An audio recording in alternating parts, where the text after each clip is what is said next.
আমার বউ আমার কাছে মায়ের বিরুদ্ধে নালিশ করেন, মা বউয়ের বিরুদ্ধে নালিশ করেন, এক্ষেত্রে আমার করণীয় কি? দেখুন, মা এবং স্ত্রী উভয়ের বিরুদ্ধে নালিশ করাটা এটা আমাদের পারিবারিক আপনার বহু পরিচিত কালচারের অন্তর্ভুক্ত।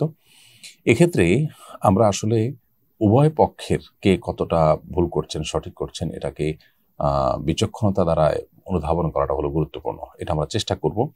আমরা বায়াসড হয়ে মায়ের পক্ষ হয়ে স্ত্রীকে, স্ত্রীর পক্ষ হয়ে মাকে যদি আমরা আক্রমণ করি তাহলে সেটা ভুল হবে, এবং এর কারণে দেখা যায় যে সমস্যার সমাধানের বিপরীতে সমস্যা আরও বাড়তে থাকে। এটা আমাদের খেয়াল করা দরকার।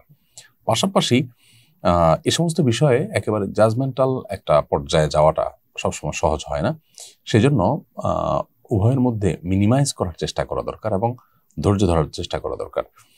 স্ত্রীর কথা শুনে মাকে, মায়ের কথা শুনে স্ত্রীকে চড়াও না হয়ে বরং উভয়ের কাছে নিজের অপারগতা প্রকাশ করা।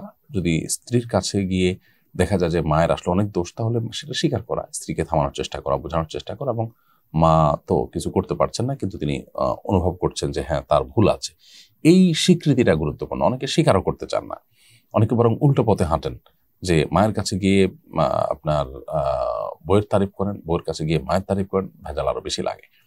তো দুজনের মধ্যে বিবাদ তৈরি হলে সেক্ষেত্রে কৌশলগত অবস্থান নেওয়ার কথা কোরআন হাদিস আমাদেরকে বলেছে, সেটা আমাদেরকে নিতে হবে।